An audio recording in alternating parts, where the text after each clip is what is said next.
With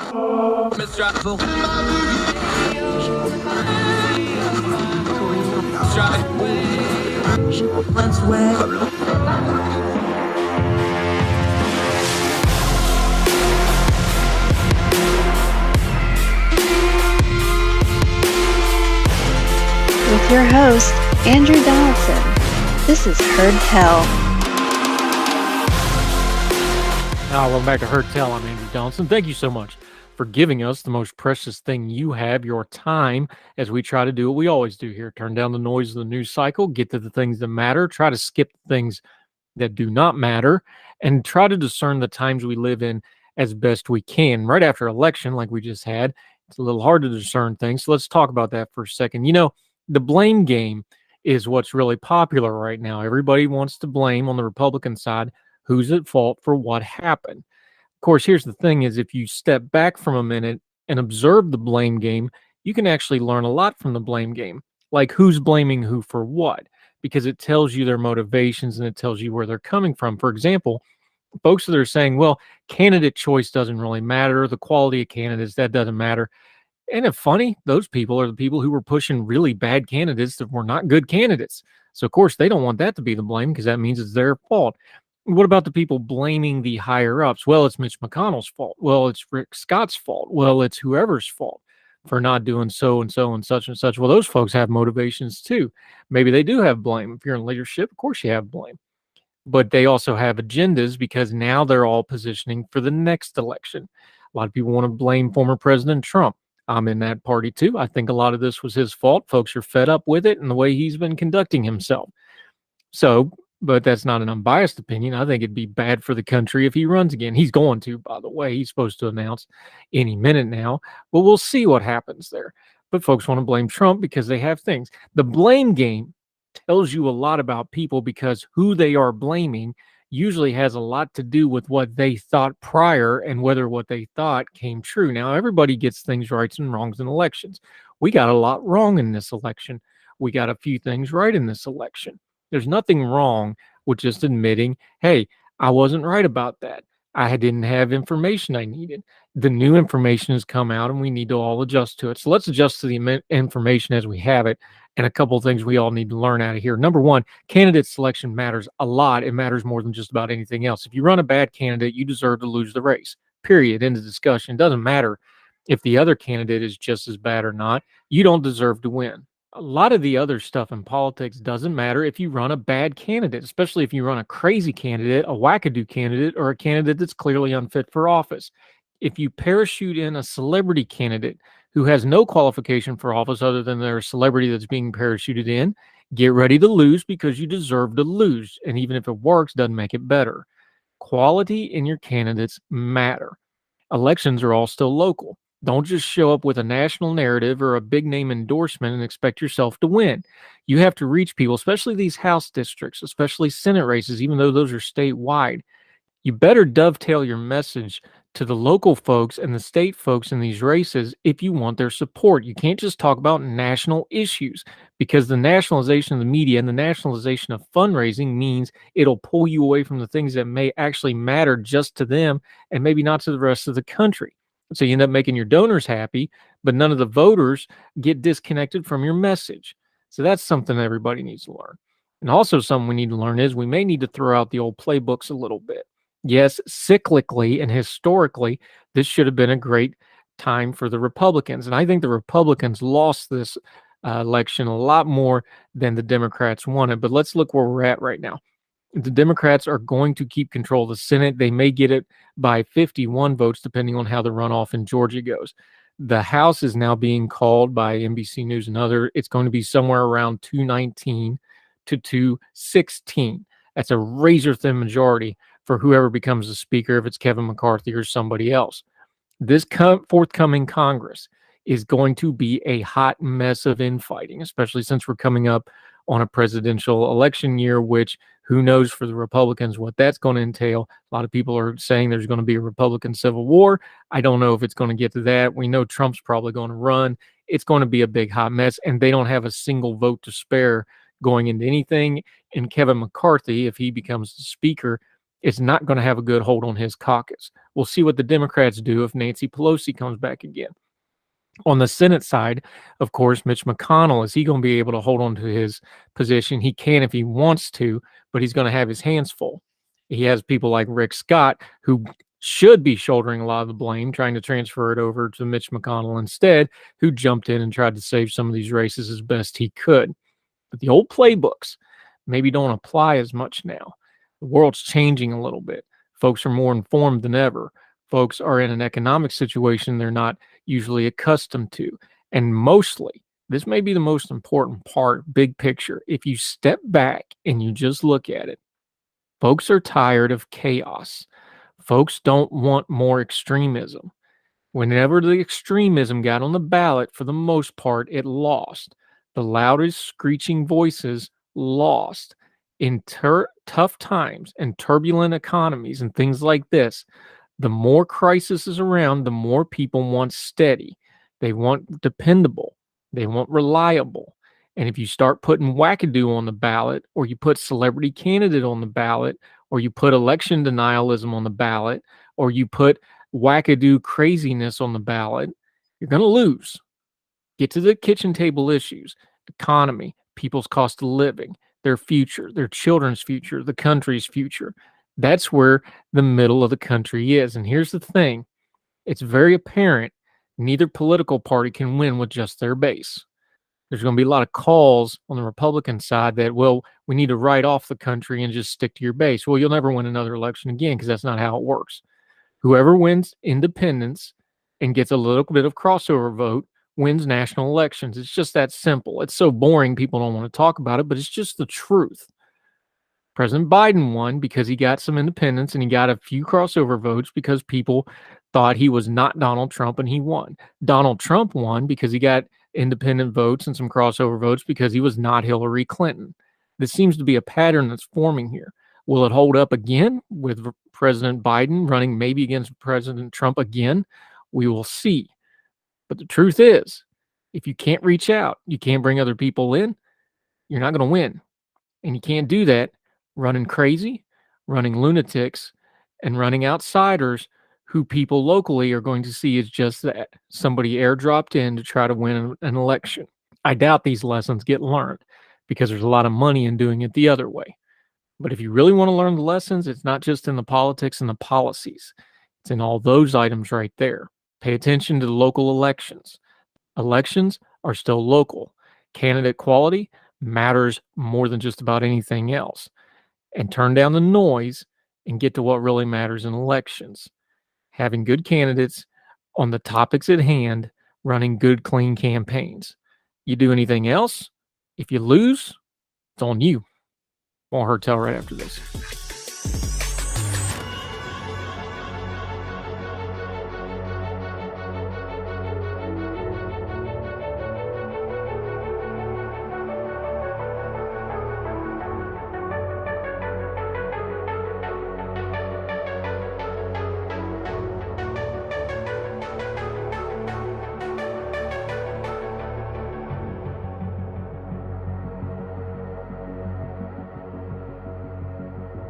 Welcome back to Heard Tell. This is a topic I'm not going to spend a lot of time on right now, because we're working on it as a much bigger thing for later. But this is one of the most important stories in geopolitics right now, and it's not getting covered a whole lot. So I wanted to just touch on it. Over in The Guardian, there's a piece out. This was written by Julian Borger in Washington.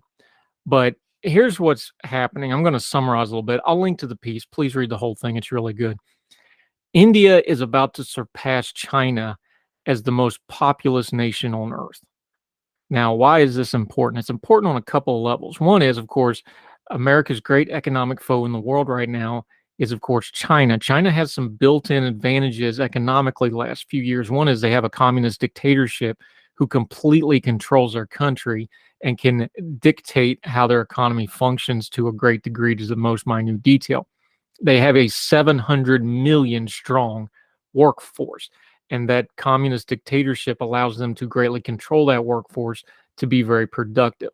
They have been doing some things lately. Of course, a lot of people are worried about China's military and is there going to be war with China and Chinese's very imperialistic expansion all over the world.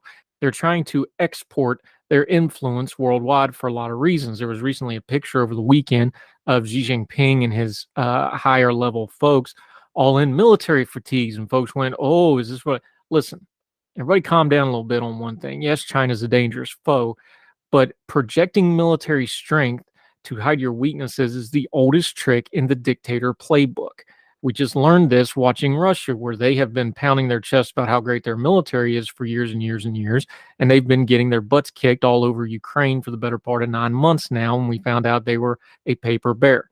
Now, is of China? Maybe. There sure is a lot of them. They can certainly do a lot of damage. Listen to some of the things in this piece, though. Good perspective here. China will still be a great economic power. This is from The Guardian. The one to challenge the United States for full superpower status, but it will no longer be able to call itself the largest nation by sheer numbers. On present trends, the population gap will widen rapidly, but what that will mean for their relative clout in the world will be decided by a host of factors. Demographics are not destiny. However, the moment the baton is passed to India, it will plant a seed of doubt. By the way, India is the world's largest democracy, and even though they're going to be the world's largest by population, their economy has immense room to grow. Their economy is actually smaller than a lot of countries, a fraction of their size. It's a economic explosion just waiting to happen once India fully develops. But we'll talk about that some other time. However, the moment the baton is passed to India, it will plant a seed of doubt, hinting at the possible limits of China's relentless rise in the 21st century. China's population, 1.4 billion, is expected to start shrinking soon, and then at an increased rate. Not only will Chinese population shrink, but its age profile will change. The bulge will no longer be in the working age generation, but increasingly among elderly. The number of Chinese citizens over 65 will be more than double by 2050, from 150 million to 330 million. By the way, there's only 330 million Americans right now, to give you an idea of the scale we're talking here. There will be fewer and fewer people whose labor will support more and more retirees. The profile will cease to resemble an onion dome on a Russian church and start to look like a kite or a coffin. The Chinese leadership could find ways of allowing the country to grow through the increasing the productivity of those in work, but that would take capital and much more and more of it as time goes. China is in a race, trying to get rich before it gets old. Through that prism, China's military spending is a bet that it will bend a large part of the world to its will so that it gains privileged access to resources. But if that bet fails, Beijing will have spent a lot of capital that it could have been used to adapt its economy to encroaching limits, leaving the country stuck in a middle income trap. India will face similar dilemmas as its population grows. There will be more Indians of a working age in relation to elderly patients, but the leadership will have to be agile to reap the demographic dividends. We go back to that sentence for a second. Expending a lot of capital in the military instead of adapting its economy. We saw this with the Soviet Union. We saw it with Russia just now. China is in a little bit of a dangerous predicament. Now, they've got great influence and a great economy to balance this out that the Soviet Union never dreamed of. But math is still math, and they've got danger coming. And the posing of a dictatorship to try to project world power while your underpinnings at home start to erode away and change spell some danger. So no, we shouldn't fear China. We should see it for what it is realistically and adapt ourselves and our policies to it and understand they're not infallible, they're not indestructible, and they certainly are not inevitable. China's path forward does not mean world domination. China's path forward means they're going to have the same problems every other country has. And we should adapt to it, quit being scared to death of them, change our policies to match them. And if they want to be an economic, political, and human rights foe, treat them as such. And we can win it economically, and we can win it through human rights, and we can win it on all stages. If we clear-eyed see China for what they are, not just what they project on their propaganda, and not just what the fear-mongers and propagandists want us to believe. More Heard Tell right after this.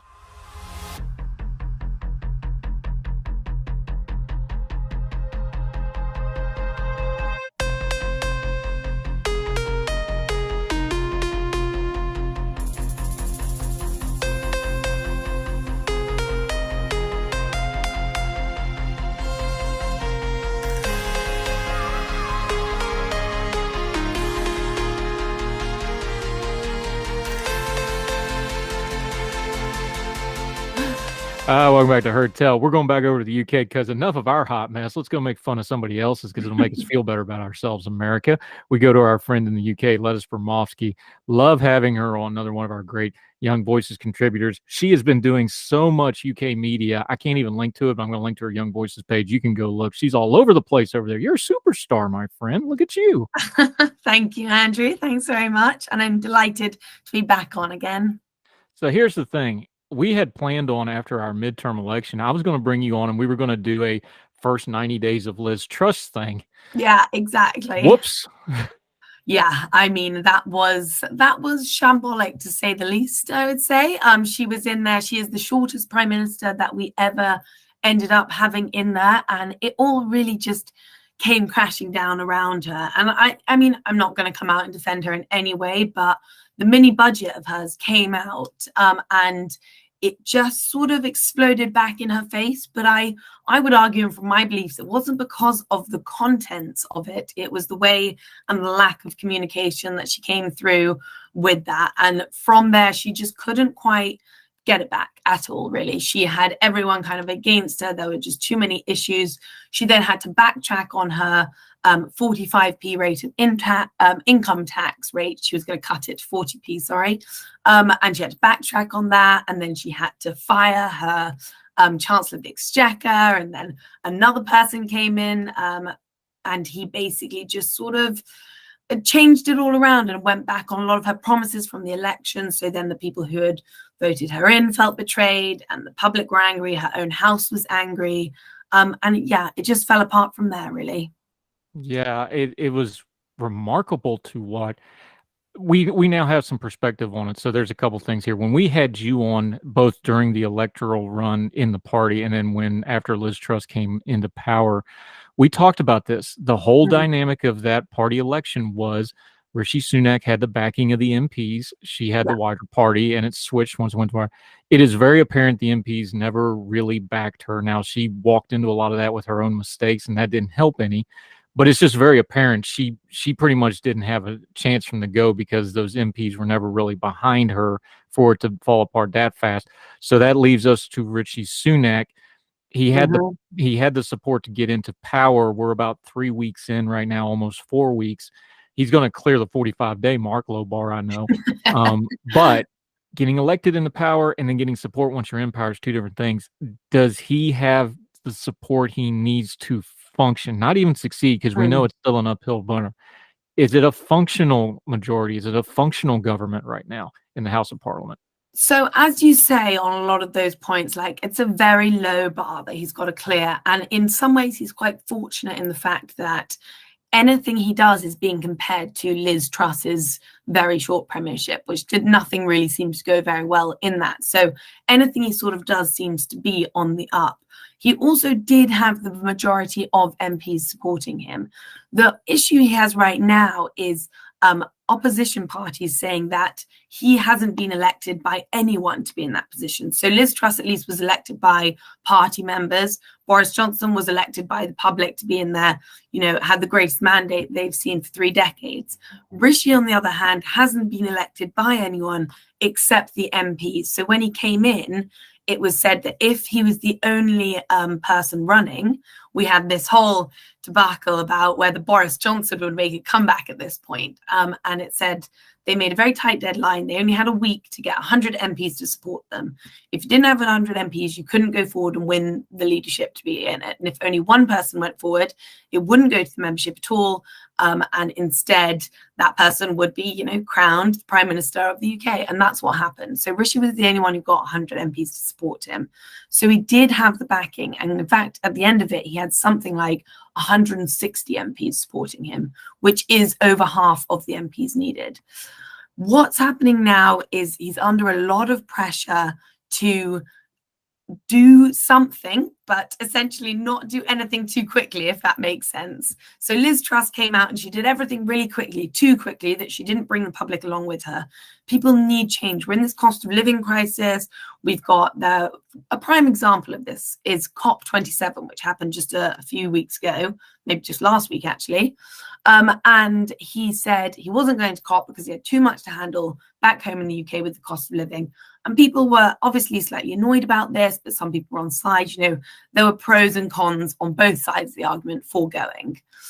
However, he ended up flip-flopping around that and then changing his mind on that.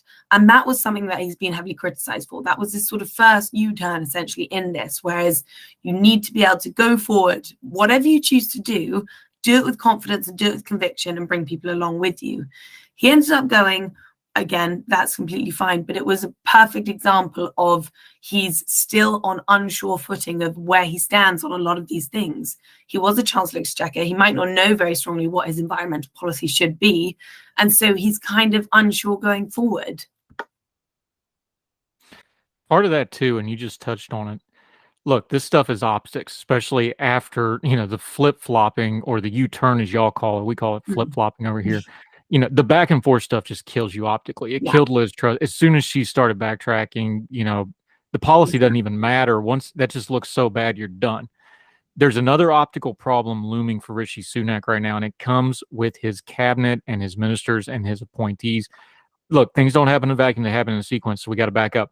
Boris Johnson, rightfully, by the way, got all kinds of hell because it came out that he had, supported and ran a little cover for an appointee to get his votes and support. We've already had the Braverman thing happen again with the security stuff. Now we have the Williamson thing. If you're going to come in with, I'm not going to flip-flop and I'm going to be on integrity, well, you can't flip-flop on a major trip overseas, which, by the way, that's a big deal because the logistics of those things are a pain. I'm an old logistics guy. I'll tell you from firsthand experience, those aren't fun to plan and then replan and do again. And then you have these two appointments that are already making press. Not a good start, and it's opening wounds that have not already healed. Is that a fair way to put it? Yeah, absolutely. And specifically on Gavin Williamson, which has very much been in the headlines this week. Essentially, this was a man, he's been in politics for a while. He's been sacked twice from ministerial positions. Once was when he breached national security as Defence Secretary, and once when he was Education Secretary under Boris Johnson. And essentially, he just did an absolutely terrible job. But this is a terrible look for Rishi. Again, we look back just like you're saying 3 weeks to his first speech on the steps of Downing Street, where he said, I'm going to run this government with integrity. And that's going to be the basis of it. He was very clearly trying to position himself away from the scandals that we saw under Boris Johnson's premiership and all the issues that came along with that. And yet Gavin Williamson has come out. There have been leaked text messages, which show him hurling abuse essentially at the then Chief Whip, Wendy Morton, about not being invited to the Queen's funeral. But that seems to be just the sort of tip of the iceberg on this. And since this has come out, there have been more and more allegations, one of them of which said that he told a senior civil servant to slit their throat. He's also been accused of using MPs' private lives, essentially, against them, and encouraging negative press stories about difficult backbenchers to go out. And these are just a few of the allegations that have been going around against him. So it's sort of confusing to me how, after not only being sacked twice from senior positions, he managed to find his way back into Rishi's cabinet as the minister without portfolio. And it's a little bit confusing as how that we got to that position.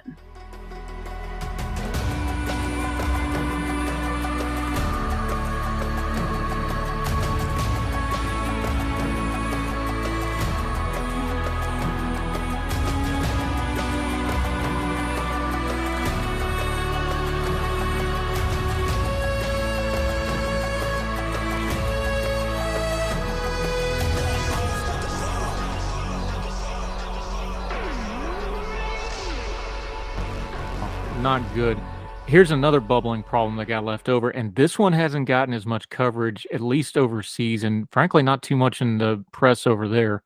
We were talking about this way back in the spring, but Northern Ireland's a mess, and it's a festering mess because it's not being dealt with. We dealt with this with our friend Connor Duffy way back in the spring. We were talking about this, that, hey, the Boris Johnson government's just kind of kicking the can on this. They're just kind of refusing to deal with it.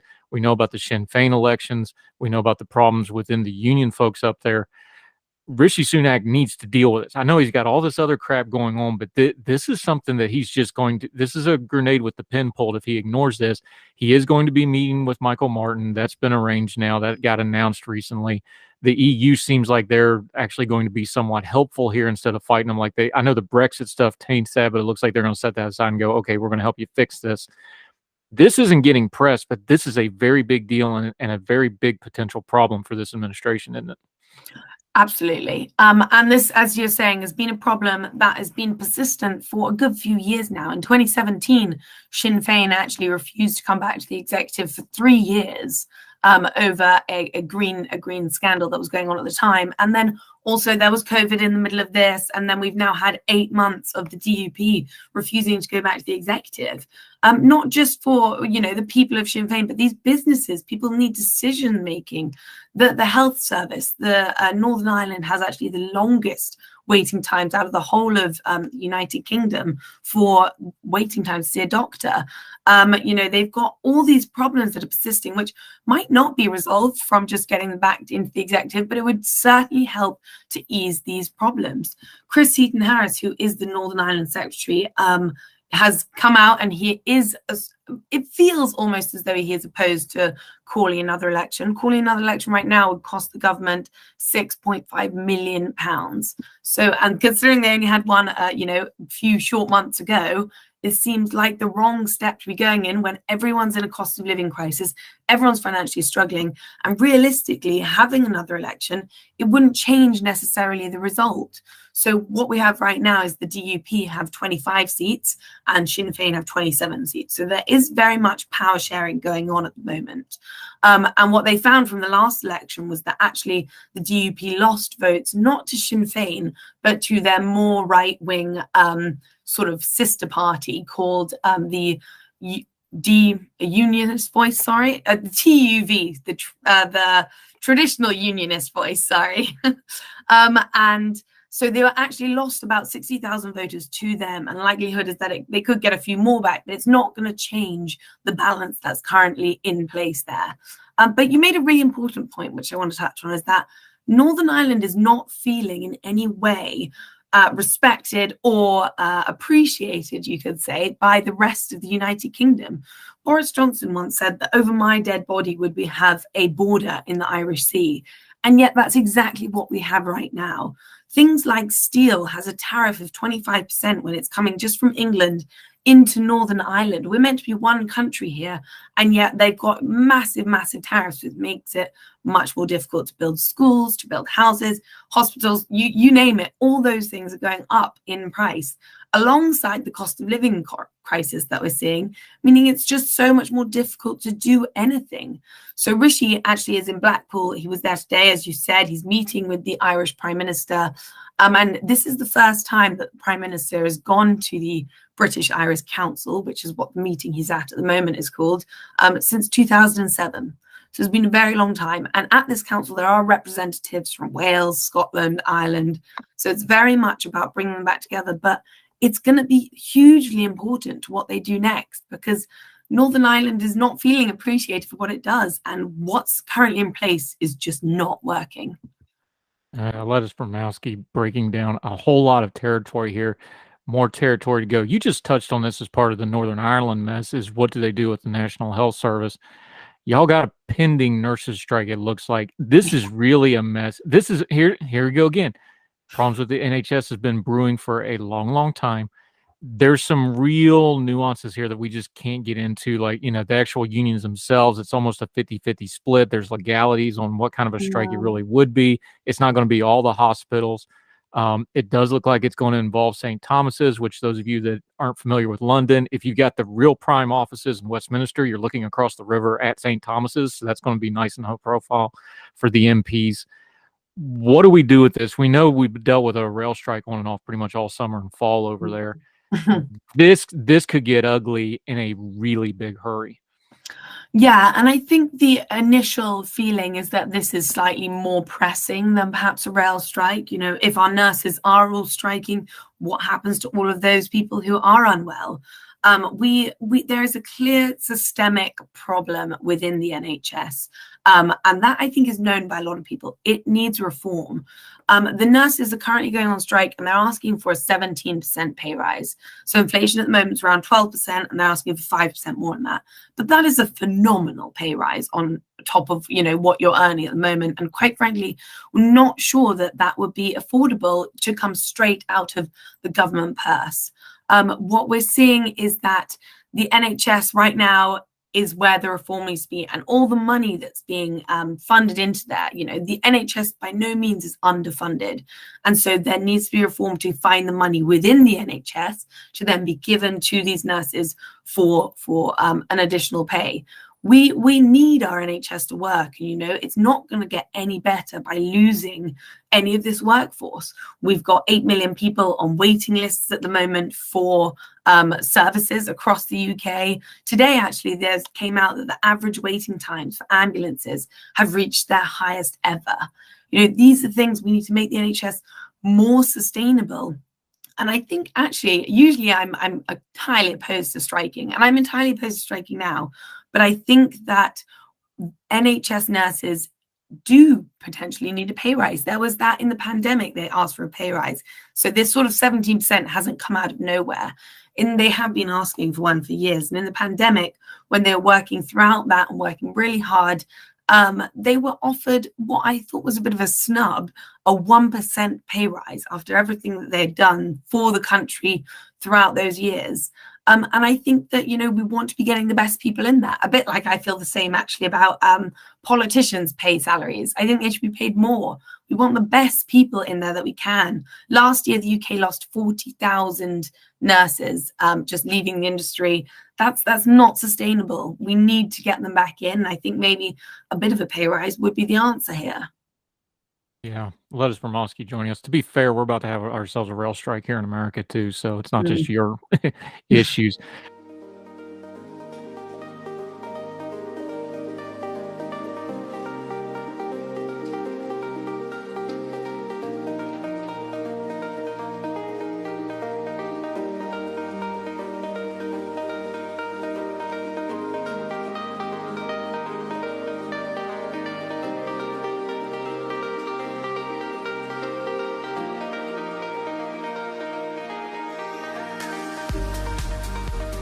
Just one quick question, put a bow on this.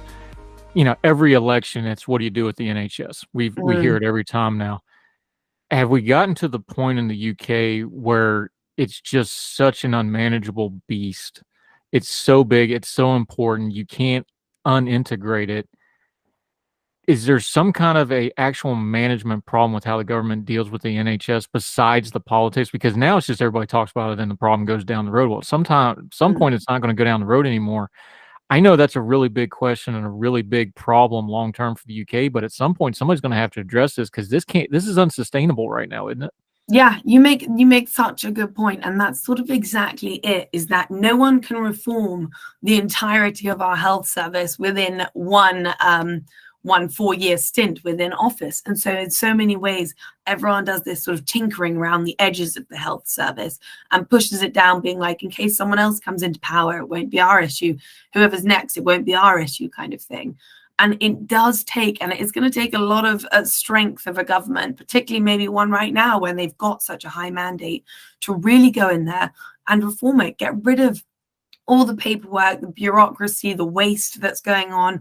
We've got some NHS executives who are being paid £260,000 a year. Take some of their extra high salary and, you know, redistribute it. There is no shortage of funding in the NHS, and the money can be found somewhere. Lettice Bromovsky joining us. Okay, a little lighter topic to round off because that was a lot of heavy stuff. Let's talk Matt Hancock. For the uninitiated, because I wasn't either until this popped off, there's a TV show over there. We had a version of it for a while. It didn't do as well as it does over there. I'm a Celebrity, Get Out of Here, one of these reality shows. They're going to go drop a bunch of people off in the Australian jungle, right? Well, Matt Hancock's a sitting MP. Now, all due respect to the good folks of West Suffolk, who I'm sure are outstanding folks, I don't know if that qualifies you as a celebrity, but he was a former health secretary. He is a sitting member of parliament, and he's going on a reality show. Now, this cost him the Tory whip, which is a figurative thing for those of you from Logan, although Rishi Sunak probably wishes it's a literal thing he could take to his head for getting this headache put upon him. What do we do with this? Because, of course, there's the thing about, well, politics is already a reality show, but this is an actual literal reality show and an MP, and he's getting paid to do it, which I think is where your moral issue is going to be more than anything else. Rishi Sunak did not need this. He's got it. What do we do with this Matt Hancock story? Because people are having fun with this, but it is kind of a serious issue. It's totally a serious issue. And I think the person who's risking the most is actually Matt Hancock himself. Matt Hancock here is a very controversial figure in some ways. He was our health secretary over the vast majority of the pandemic, and he had a major fall from grace, essentially, when he was caught having an affair on CCTV with his aide at the time.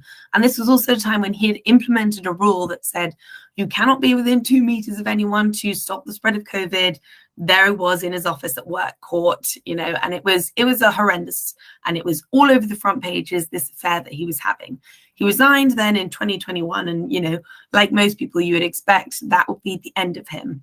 But he's back, and I'm a Celebrity I've never actually watched I'm a Celebrity, and the first show with Matt coming on aired last night. I did watch it. And I mean, it was just fascinating. It was so sort of gripping. He had to do all these challenges where all bugs were just essentially thrown all over him. But it's ruffled a lot of feathers within the Tory party. Like you say, he has a constituency of people he's meant to be looking after. He's being paid for a job, and he's being paid £85,000 a year for that job. And he's just sort of run off to the jungle for a little bit. And that he's being also paid £400,000 by the show to go on. So making him, I think, the second highest celebrity, if you can call them that. They're all very sort of second-rate celebrities, I would say, on the show. It is believed that this money will in part go to a hospice within his constituency. And he also, when he arrived in the jungle, got a particularly frosty reception from the people who were in the jungle because of how people have perceived him since the pandemic. One thing that I think a lot of MPs don't want, or a lot of people, they don't want MPs to think that this is an acceptable path to go down. Being a politician is meant to be a very respectable job here, meant to be very, down the straight and narrow, helping people, and being a sort of celebrity on the side.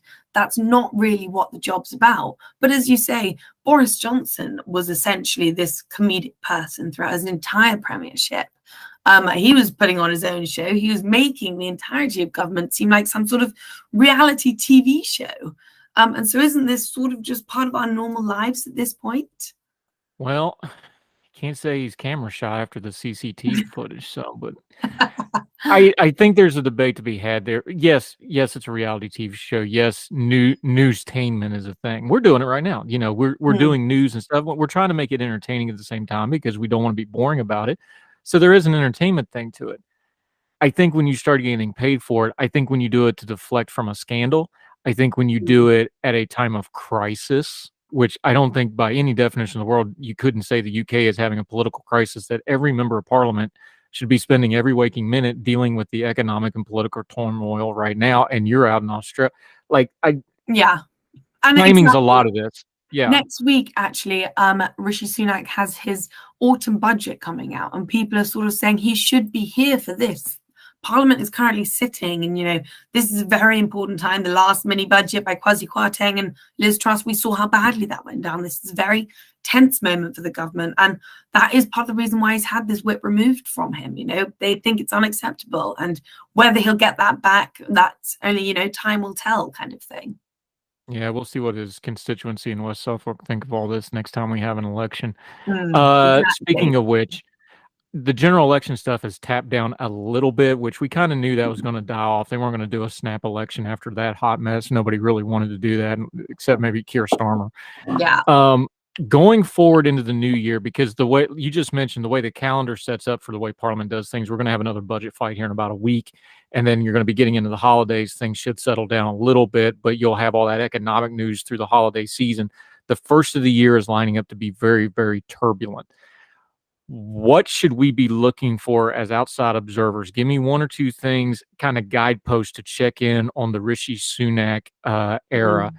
Is it going well? Is it going poorly? Is he getting traction? Is he falling behind? Give us one or two things to look at between now and kind of the first of the year as they navigate that. You already mentioned that the budget fight's coming, and then you're going to have the holidays, which is going to be economic stories nonstop about how people can't afford Christmas. We know that's all coming. Then it's going to be the heating stuff, right? Yeah. What should we watch for under that noise, though? The major stories and the things that he will be struggling with massively is what to do about the cost of living crisis. We already got sort of £400 blanket across everyone to help with their energy bills. There is current whisperings going on that he will actually increase that top rate of income tax to 50%. So Liz Truss tried to take it down to 40. It is at 45, and he wants to actually increase it to 50%. This would be higher than it was under the last Labour government.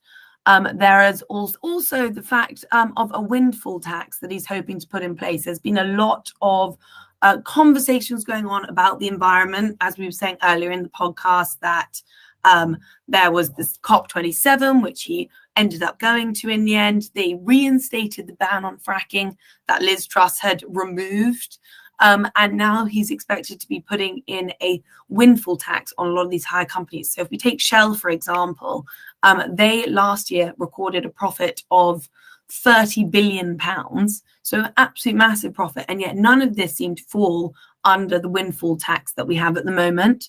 And they've actually come out and said, we're willing to pay more. We are doing so well at the moment that we are willing to pay a bit of money back to the government to help people through these times. So that is likely something to come out. And obviously, there is always the ongoing international issue with Ukraine and Russia, and how that continues to play out, what sort of level of support and spending that Rishi will be willing to commit to them is going to be a big one for the winter. Yeah, one more last big picture question for you, too. Just as an outside observer, though, is it time for the EU and the UK to just start playing nice and figure this thing out? Because this has been going for a while. Breakfast. Play on word. I was thinking biscuit. Brexit was what it is. It's been a couple of years. At some point, y'all just got to figure out a way to work together. Yeah. Completely. I completely couldn't agree more. That's, the dream, the ideal image right now. One thing which I hope is a step in the right direction for this is that Rishi Sunak and the French president are actually engaging in talks again to try and help with our immigration problem that we're having at the moment. And for a long time, I remember last year, there were actually video footage came out of French police standing by on the beach as boats of illegal immigrants crossed into the channel and went off towards the UK. And it was a very sort of tense time between the two governments. Rishi has said that they're looking to open these talks again. And I think that's a step in the right direction. We need to get along with these people. They live a mere 20 miles away from us, just over the channel. And it's so important to have these relationships. And it was actually something that Liz Truss was really bad at. I mean, spectacularly bad at, actually, was being able to communicate and have good relationships with these people. Macron, she embarrassed him when she was doing leadership elections, saying that the jury was still out on whether they would be friends or not. She did the same thing for Nicola Sturgeon up in Scotland. That's not how you work together on such a global level as we do at the moment. So I think it's really important and definitely a step in the right direction. Yeah, our friend Lettice Bromovsky, we've had her on quite a bit because things are busy over there. Tell you what, fair's fair. You pick something you want to talk about in America, and I'll give you free reign. We did that before our election. Had a couple of our UK friends take some shots at us because we got some mess going on too. Let's just be honest about it. So you pick something, we'll have you back on. We'll talk a little American politics too. We'd love that. You're always welcome. We greatly enjoy your insight. Just take my word for it. She's been all over media over there, rising media superstar. That's why we get her now. We want to be friends. We want to be in on the ground level. Let folks know where they can follow and keep up with you until we see you again, my friend. Yes, the best place to follow me would be on my Twitter account, which is @Bromovsky. And that's where I post all of my shows and everything. Yep, we're going to link to her Young Voices page too, because it's got a lot of those media hits overseas. I take in a lot of UK media. I suggest other people do as a lot. Growing UK media, a lot of new platforms over there too. Good stuff. Lettice Bromovsky, always enjoy talking, my friend. Thank you so much for the time. Thank you. Yes, ma'am.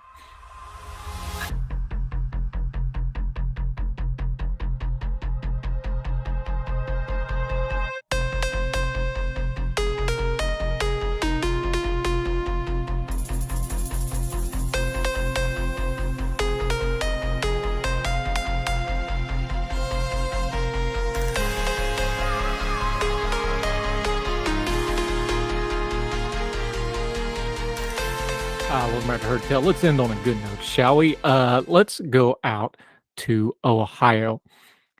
Kevin Fisher was to be released from prison in January 2019 after serving 26 years. He knew he wanted his first meal to be from Hot Chicken Takeover, boneless chicken, mac and cheese, and coleslaw. Classic.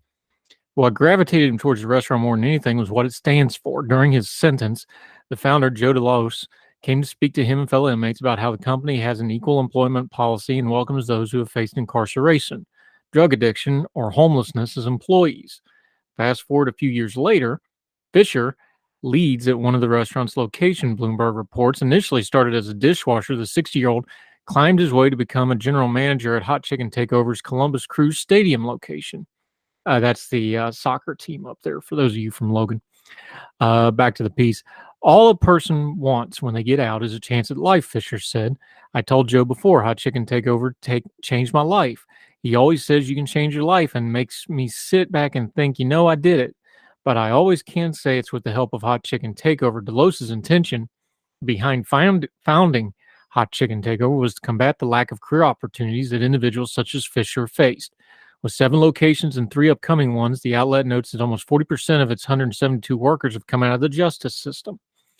What's more, Hot Chicken Takeover provides referrals to mental health counseling and housing services, emergency cash assistance, and savings matching programs. I just felt a lot more compelled by the impact economy, opportunity, and mobility could provide along somebody's journey in life, DeLos said. I had just really formed a thesis that if you can be a positive, supportive employer to a community of people in need of positive and supportive work opportunities, you can build a strong, reliable team. I love it. Good folks trying to help out other folks, giving people second, third, even fourth chances, letting them work for what they get. The dignity of work is very important to folks trying to rebuild their lives. We have all the data in the world. It's good common sense, and it's good when we see folks doing it. Good for Kevin, good for the company. If there's one near you, go support them. Nothing wrong with a little extra chicken in your life. Can't go wrong there. That'll do it for Heard Tell for this day. Anything you need to find Heard Tell related, you can get it out there now. We're on all the podcasting platforms. The YouTube channel has extra goodies on there that the podcast don't get. The podcast get things like twice on Sunday, the recap show that ain't on YouTube. So make sure you sign up for both. Make sure you subscribe. It's always free. Make sure you let somebody know about it. Leave a comment and a rating if you would. That'd be great. We'd appreciate that greatly. Also, make sure you follow our radio supporter, Big Talker FM. And we'd also appreciate it if we could hear from you directly at HeardTellShow@gmail.com, HeardTellShow at the Twitter. Let us know. We've done whole segments and shows just based off feedback and what y'all want to talk about, hear about, or think isn't being discussed enough. We'll keep doing it as long as you keep listening. So wherever you are, across the street or around the world, we hope you're well. We hope you're well fed. And we'll see you next time for more Heard Tell. All the music on Heard Tell is provided under a Creative Content license from monstercat.com.